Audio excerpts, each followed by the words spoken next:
नमस्कार और आदाब। आज सनीचर अप्रैल के 22 तारीख पेश है आपके लिए 7 दिन में खबरें। 21 देशों के लिए विज़म प्लेग जो है सूरीनाम देश आने के लिए यूली महीना में पिछले साल अवस्खाफ हुआ था। मतलब ये 21 देशों जो है इन लोगों को विज़म के ज़रूरी नहीं था सूरीनाम देश आने के लिए।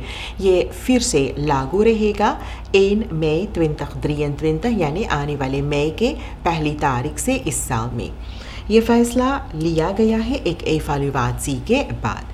ये 21 देशों को मौका दिया गया था, इजाज़त मिला था सूरीनाम देश आने के लिए विज़म फ्री रीज़न के वास्ते, लेकिन ये पता चला है कि ये देश के लोग जो है ये सब गलत इस्तेमाल करते हैं ये विज़म फ्री रीज़न का। तो एफालुवासी के बाद अब ये फैसला लिया गया है कि विज़म की ज़रूरत है सूरीनाम देश आने के लिए। ये 21 देश जिसके बारे में बात हो रही है ये है Afghanistan, Angola, Bangladesh, Cuba, Dominican Republic, Egypt, Eritrea, Ghana, India, Cameroon, Kenya, Nepal, Nigeria, Pakistan, Somalia, Sri Lanka, Syria, Tunisia, Venezuela, Zambia और साउथ अफ्रीका। ये जो जिन लोगों को इन देशों का पासपोर्ट है इन लोगों को एक विज़म का आनफ्राग करना पड़ेगा सूरीनाम देश आने के वास्ते। ये minister Albert Ramdin buitenlandse zaken, international business and international सामनwerking का कहा है। यह विज़म आनफ्राग जो है ऑनलाइन हो सकता है, इन दिन करना है VFS ग्लोबल सूरीनाम के ज़रिए। यह विज़म प्लेग जो अवस्खाफ किया गया था लोगों के ज़रूरी नहीं था। इसके लोग चाहते थे टूरिज्म फॉर्दरिंग के वास्ते, टूरिज्म से देश को फ़ायदा होना चाहिए था और इन्वेस्टर्स को यहाँ आकर इन्वेस्टर करने के वास्ते, लेकिन ये ऐसा नहीं है। लोग दूसरे चीज़ों के लिए ये इस्तेमाल करते हैं, अपने फ़ायदे के लिए गलत इस्तेमाल करते हैं ये विज़म फ्री रीज़न। इसलिए एफालुवासी के बाद अब ये 21 देशों को एक विज़म आनफ्राग करना पड़ेगा सूरीनाम देश अंदर आने के लिए।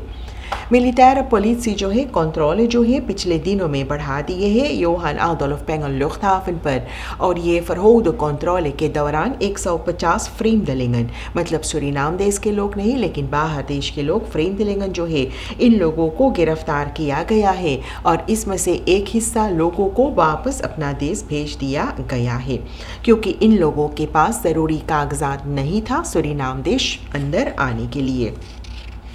ये फरहोद कंट्रोल जब शुरू हुआ है तो योहान आदोल्फ पेंगल लुफ्तहाफन पर कुछ फ्रेमदलिंगन को गिरफ्तार किया गया था। हम आपको बता चुके हैं कि कुछ लोग वापस भेजा गया है, कुछ लोगों को लोग एरोकार्टों पर रखे, ये एक लोकाजी है मिलिटार पॉलिसी का, और कुछ लोग जो है ये सब वहाँ से भाग निकले हैं। इन लोगों के लिए किसी भी तरह मुमकिन था वहाँ से भाग जाने के लिए। ये 14 फ्रेमदलिंगन 14 लोग जो है एतवार को यप लुफ्तहाफन से भागे थे। इसमें से 8 लोग फिर से गिरफ्तार हुए हैं और बाकी के लोग मिलिटार पुलिस जो है इन लोगों का तलाश कर रहे हैं। और यही कारण है क्यों ये फैसला लिया गया है कि विज़म प्लेग जो है ये लागू रहेगा इन देशों के वास्ते जो अभी हम लिए हैं। सूरीनाम से पोस्टबार बैंक का जो मुकदमा चल रहा है कई दिनों से, एक्स डायरेक्टर SPSB का सूरीनाम से पोस्टबार बैंक का गेनमार्डो क्रोमोसूतो जो फर्दाख्त है, इनको पहले कैद में रखा गया था, गिरफ्तार हुए थे, उसके बाद फिर रिहा किया गया था, अब ये फिर से कैद में है। क्रोमोसूतो को 26 तारीख अप्रैल को जज के सामने पेश आना चाहिए करप्टिव हमदलिंगन बेकानूनन कार्य के लिए जो इन्होंने किए हैं SPSB बैंक में जब ये वहाँ पर डायरेक्टर था। इस मामले में 8 लोग सूरीनाम देश का और हॉलैंड देश का गिरफ्तार हो चुके हैं। ये सब फर्दाख्त है, 8 लोग फर्दाख्त हैं। इन लोगों पर इल्ज़ाम है, अभी पूरा तौर से ये साबित नहीं हुआ है। इल्ज़ाम ये है कि ये सब हिस्सा लिए हैं क्रिमिनल और खनीसाती में, ओवरट्रेडिंग आर्टिकल 13 एंटी करप्शन एक्ट का, ambtsverduistering or gekwalifiseerde verduistering, valsheid in boeken en of registers door publieke functionaris en oplichting। ये तमाम चीज़ों का इल्ज़ाम इन लोगों पर लगाया गया है। क्योंकि यह मामला इतना गंभीर है तो कॉम्प्लेक्स है, तो इसका बांट दिया गया है हिस्से हिस्से में onderzoek। ये 20 deel onderzoeken हो रहा है। इस वक्त 29 maart को 29 तारीख मार्च को gerechtelijke vooronderzoek 5 deelgebieden 5 deelgebieden का हो चुका है और बाकी के अभी होगा आने वाले दिनों में। 8 लोग जो फर्दाख्त है, इसमें से 7 लोगों का दखवारदखिंग हो चुका है और इसमें से 3 लोग कैद में हैं और ये जानकारी ओपनबार मिनिस्ट्री के कम्युनिकाtie यूनिट दिए हैं। क्रोमोसूतो जो डायरेक्टर था, एक्स डायरेक्टर था SB बैंक का, 26 अप्रैल को इनका मुकदमा जारी होगा। प्रेसिडेंट चंद्रिका प्रसाद संतोखी बीते हुए 20 अप्रैल के 20 तारीख नया दफीज़ो कमेसी का फोर्सितर को इंस्टॉलेर किए हैं, ठहराए हैं और ये दफीज़ो कमेसी का नया फोर्सितर है अरुण संकट सिंह। ये दफीज़ो कमेसी जो है इनको देखभाल करना है, दफीज़ा रेखलिंग पर गौर करना है और ये पिछले दिनों में सेंट्रल बैंक फंड सूरीनाम और मिनिस्ट्री फंड planning and financing and planning के साथ हुआ है और लोग कोशिश किए, ये 3 इंस्टेंसेस जो है ये सब कोशिश किए हैं ये मात रेखलन जो प्रेसिडेंट ने ऐलान किए थे इस पर गौर करते हुए कोर्स को नीचे लाने के लिए, इस पर पाबंदी लगाने के लिए। प्रेसिडेंट संतोखी कहते हैं कि नया फोर्सितर जो है इनके लिए बहुत ज़रूरी है कि ये वक्त पर या हर वक्त दफीज़ो कमेसी और भी मॉनिटर ऑथोरिटीज़ के साथ बातचीत करके ये देखें कि कैसे IMF प्रोग्राम जो है ये भी पूरा हो सकता है, कैसे जारी किया जाएगा। नए फोर्सितर जो है ये इनको चाहिए, इनके ऊपर एक बहुत बड़ा जिम्मेवारी है इकोनॉमी जो है फिर से ठीक करने के लिए, सूरीनाम देश का इकोनॉमी में सुधार लाने के इसका भी हाथ है दूसरे एक्टरों के साथ में। अरुण संकट सिंह ये कहते हैं कि उन्हें पता है ये उनके लिए बहुत बड़ा चुनौती है, लेकिन वो पूरा तौर से कोशिश करेगा एक जिम्मेवारी तौर पर ये अपना काम करने के लिए सूरीनाम देश का इकोनॉमी जो है फिर इसको ठीक करने के लिए, इसमें सुधार लाने के वास्ते। ये भी कहा गया है कि दफीज़ा रेखलिंग 1947 का ये बहुत ही पुराना है, इसमें बदलाव लाना बहुत ज़रूरी है। इस वक्त के जो हालात हैं, जो सिचुएशन है देखकर ये बहुत ज़रूरी है नेशनल और इंटरनेशनल गौर करते हुए कि ये दफीज़ा रेखलिंग जो 1947 का है इसमें बदलाव लाने के लिए। प्रेसिडेंट संतोखी जो है अरुण जादूनाथ मिसिर जो कुछ दिनों से दफीज़ो कमेसी के फोर्सितर के वारनेमिंग के हैसियत में वहाँ पर बैठे थे, वारनेमिंग में ये वारनेमन फोर्सितर था, इनको भी शुक्रिया धन्यवाद किए हैं इनके तजुर्बा, इनके जानकारी और इनके काम के वास्ते जिस तरीक़ा से ये काम वो किए हैं। जादूनाथ मिसिर से भी गुजारिश किया गया है अपना मदद देने को नया फोर्सितर का। वैसे जादूनाथ मिसिर अरुण जादूनाथ मिसिर भिल्ले थे दफीज़ो कमेसी का, तो ये टोटल कमेसी फोर्सितर के साथ मिलकर इस देश को ये जो इकोनॉमी है इसमें सुधार लाने के लिए लोगों को काम करना है। इंस्टॉलासी अरुण संकट सिंह नया दफीज़ो कमेसी का हुआ है, यहाँ पर भी मौजूद था मिनिस्टर फिनंसिंग एंड प्लानिंग का स्टैनली रघुबार सिंह और governor Morris rumour central bank फंड सूरीनाम का और लेडन दफीज़ो कमेसी का। ब्यूरो फॉर बर्गरज़ाक CBB जो है ये ऐलान किए है कि लगभग 5000 ID कार्ड बनकर वहाँ पर अनेक ब्यूरोज फॉर बर्गरज़ाक पर रखा गया है, लेकिन लोग नहीं गए हैं अपना ID कार्ड लेने के लिए। ये ID कार्ड जो है ये आउटगिफ्ट के लिए तैयार है, लोगों को सिर्फ जाकर अपना ID कार्ड लेना है। ईदा गोंसाल्विस यार्डिन de Ponte जो है कोऑर्डिनेटर सेंट्रल बिस्तान bevolkingsregister का ये बताए है कि ये ID कार्ड जो है जब कमताई ऐलान किया गया था, खास था या बिल्कुल नहीं था ब्लैंको ID कार्ड, उससे पहले के मामला है, उससे पहले ये प्रिंट हो चुके थे, तो तब से ये वहाँ पर रखा गया है। जिनका ID कार्ड है जो तैयार हो चुका है इन लोगों को एक SMS भेजा गया है बताने के लिए लिए कि ये सब अपना आईडी कार्ड जाकर ले सकते हैं। बाकी के लोग जिनको शायद मुमकिन है एसएमएस नहीं मिला है, तो आप CBB के वेबसाइट पर जाकर देख सकते हैं। cbb.gov.sr पर एक आईडी कार्ड वेरिफिकाची एप्लीकेशन है। यहाँ पर आपको अपना आईडी कार्ड का स्टेटस जो आनफ्राग आप किए हैं आप जान सकते हैं। आपको अपना आईडी नंबर ये इनफिल करना है। एक स्ट्रोक आपको मिला है जब आप आईडी कार्ड इन किए हैं, तो ये हकीकत जो है जानकारी यहाँ पर आप इनफिल करके देख सकते हैं कि आपका आईडी कार्ड भी तैयार हो गया है या नहीं, और आप जाकर ले सकते हैं। यूथ एम्बेसडर मताई सामुएल, इसके बारे में काफ़ी चर्चा हुआ है पिछले दिनों में, क्योंकि ये बहुत ही गलत व्यवहार किए हैं एक लेयरक्राफ्ट के साथ लिको इन पर। इसी सिलसिले में इनको शॉर्ट्स किया गया था, लेकिन मिनिस्ट्री फन आर्बेट werkgelegenheid en jeugdzaken ये जानकारी दिए है कि फैसला लिया गया है। मताई सामुएल 17 साल की इनकी उम्र सिर्फ है, इनको बरकरार रखने को ये कार्यक्रम यूथ एम्बेसडर रहेगा।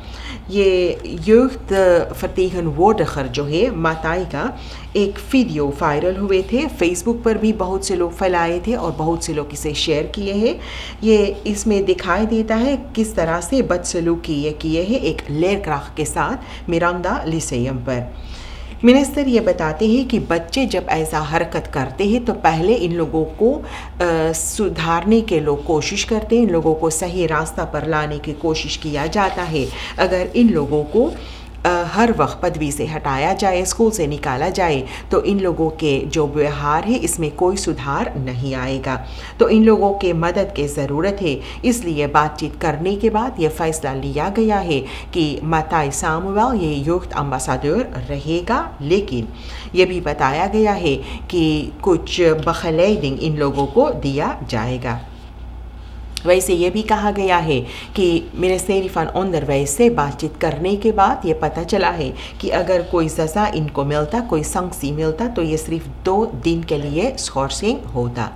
तो इसलिए लोग इस पर नहीं गए हैं। इसी सिलसिले में ये फ़ैसला लिया गया है, ये यूथ एम्बेसडर रहेगा। और आगे में ये इनसे बातचीत हुआ है, मताई से बातचीत हुआ है कि इनको एक मिसाल देना है औरों को, इनको एक उदाहरण रहना है दूसरे लोगों के लिए। इसलिए इनको अच्छे तरह से लोगों से पेश आना चाहिए और इनका सुधार अपने आप में इनको लाना चाहिए। इन्हें बखलेडिंग की ज़रूरत है। तो स्टीफन मैकेंद्रो मिनिस्टर आवे ये का कहे है कि ये इस वक्त लोग एक स्पेशलिस्ट के तलाश कर रहे हैं जो यूथ एम्बेसडर के बखलेडिंग पर काम करेगा। पिछले कुछ दिनों से फॉल ऑफहाल नहीं होता था, मतलब फॉल ऑफहाल dienst जो है, vuilniswagen जो है, ये नहीं जाते थे काम करने के लिए और आपके घर का huisvuil कचरा जो है लेने के लिए। बातचीत करने के बाद मिनिस्ट्री फन ओपनबार वर्कन का जो लीडिंग है ये बताए है कि लोग फिर से या आनीमर्स जो है जो फॉल ऑफहाल dienst के लिए काम करते हैं अपना काम जारी किए हैं। फॉल कंटेनर्स जो है ये रेगुलर ऑफहालदाgen पर फिर से लोग खाली करेंगे। स्टाकिंग इसलिए है क्योंकि एक अख्तरस्तान बटालिंग का है, लोगों को कई महीनों से पैसा नहीं मिला है। ये महंगाई का ज़माना है, तेल का दाम ऊंचा हुआ है, कोर्स भी ऊंचा हुआ है और इन लोगों को पैसा की ज़रूरत है। ये साफ जाहिर है कि लोग अगर पैसा नहीं मिलेगा तो लोग हड़ताल करेंगे। ओवी का मिनिस्टर जो है रियाद नूर मोहम्मद कहते हैं कि फिनांशियल साकन जो है सभी बटालिंग के लिए लोगों के पैसा भरने के लिए काम ये सब कर चुके हैं, लेकिन मिनिस्ट्री फन फिनंसियन के इंतज़ार में लोग थे पैसा भरने के लिए। जेसन खुमस जो ऑन द डायरेक्टर है डायरेक्टोरात अफवाल बहेर का कहे है कि कुछ ऑनरनेमर्स को पैसा मिल चुके हैं, लेकिन कुछ ऑनरनेमर्स जो है महीनों का अख्तरस्तान थे और ये सब एक फोर्स दिए हैं, खुद ये सब अपने जेब में गए हैं पैसा फोर्स करने के लिए, लेकिन हर वक्त ये ऐसा नहीं हो सकता है, ख़ास तौर पर इस महंगाई के ज़माना में। खुमस कहते हैं कि सरकार इसमें देर किए है क्योंकि सभी काम ओपनबार वर्कन जो है ये सब वक्त पर कर चुके हैं। बटालिंग के लिए सभी कागजात जो है ये सब तैयार कर चुके थे, लेकिन फिनंसियन जो है पैसा अभी तक नहीं भरे हैं। तो ये जो मामला है अब हल हो गया है।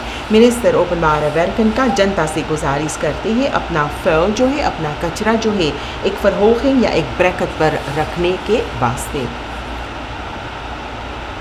निकेरी से एक अफसोस की खबर आई है कि एक डॉक्टर राधा रमयतन का देहांत अचानक बीफे को हो गए है। अचानक देहांत हुए हैं, इसके वजह से परिवार और भी रीजनल खसूनतदीन जो इनका वर्क हेफर है, ये सब काफ़ी इन लोगों को झटका लगा है और ये सब काफ़ी शोक में है इस वक्त। अरखीदे बताए हैं कि ये एक बहुत ही उम्दा डॉक्टर था, काफ़ी काम किए हैं, करते थे ये खसूनत शौरख के वास्ते। और रमयतन जो है ये कोविड के समय निकेरी में कोऑर्डिनासी इनके हाथ में थे। आगे में हार्ट्स इनिशिएटिव भी इनके है और ये सुइसाइड प्रिवेंसी जो है ख़ुदकुशी जो निकेरी में इतना ज़्यादा हो रहे हैं, इस पर लोगों को काफ़ी मदद कर रहा था, इस पर काम कर रही थी ये इलाका निकेरी में। रमयतन जो है आने वाले सोमवार को वैखनार से पर डॉक्टर राधा रमयतन के दाखिला की जाएगी। मिनिस्टर ब्रोंतो सोमोहार्जो बेनलांससाकन का मिनिस्टर जो है ये चाहते हैं कि अमतनारन जो है घर से काम करे एक रुलासी सिस्टम में। ये इनफोर होना चाहिए तैदलक तर्श वर्कर, ये उन्होंने कहे हैं। ये मिनिस्टर बताते हैं फरहोद बेंजीन प्राइसन पर गौर करते हुए अमतनारन जो है इस वक्त 30-40% अपनी तनख्वाह का ये सब लगा देते हैं काम पर आने के लिए, यानी तेल में ये खर्च हो जाते हैं। बहुत से चुनौती है इस वक्त इस देश में, ख़ास तौर पर बेंजीन प्राइस को लेकर। लेकिन अमतनारन जो है इस लोगों को अब मौका मिलना चाहिए और इसको देखना चाहिए, इस पर गौर करना चाहिए कि अमतनारन घर से काम कर सके एक रुलासी सिस्टम में। ये मिनिस्टर ब्रोंतो सोमोहार्जो चाहते हैं। मिनिस्टर ये कहते हैं कि 53,000 अमतनारन जो है सुबह और शाम जब ये सब घर से निकलते हैं और घर फिर जाते हैं, फिलस में जब पढ़ते हैं तो कई घंटों तक लोग फिल्म में रहते हैं और ये प्रोडक्ट फरली से कई घंटों का। और इस वक्त तेल इतना महंगा है तो काफ़ी तेल जो है, गाड़ी का तेल जो है खर्चा होता है। ये जो मॉडल है ये कोविड पीरियड में इससे लोग काम कर चुके हैं जब घर से काम हो रहा था, इसलिए वो चाहते हैं कि सरकार इस पर गौर करे।